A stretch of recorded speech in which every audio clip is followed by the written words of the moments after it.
Hi everybody, it's Sam from Safe Spaces with Sam, and I've come today to do a little video about challenging behaviour because we all as parents and myself as a teacher face challenging behaviour pretty much on a daily basis, and it's quite often a revelation when I explain to parents that actually challenging behaviour, wait for it, is an unmet need from your child.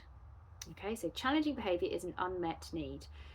It's also often very relieving to parents to realise that their children aren't just pickles. I could say another word there, but I won't.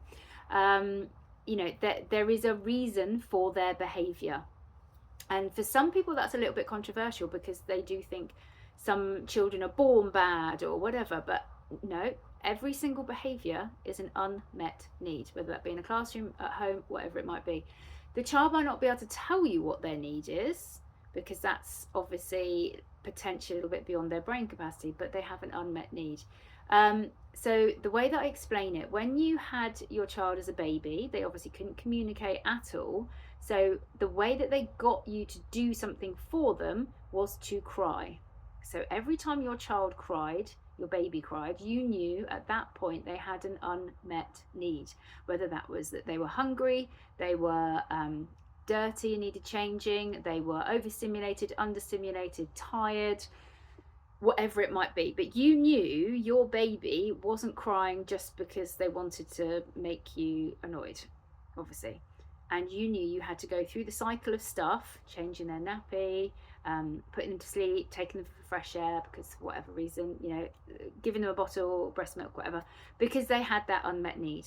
As your child got older and they started to learn to talk, anything that they did at that moment, you maybe thought, well, what is it? What is it you need from me? But they had an unmet need still. And then as they turned into children that could articulate what they needed, doesn't necessarily mean they know in that moment. So a child who is dysregulated, whether that be from dysregulation from being at school all day, wearing a uniform that's too tight for them, having a teacher shout at them, having a changing routine, being tired, all of those things, they might not actually know what that is. So they will not cry necessarily, but they will have challenging behaviour. So for me as a parent and a teacher, to realise that was, again, like I said at the beginning, quite a revelation.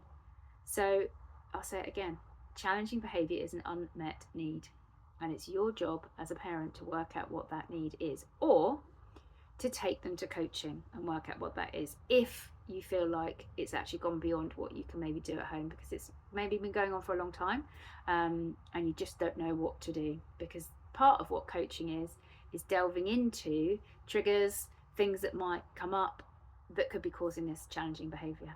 So there you go, a useful piece of information for parents to know. Okay, bye.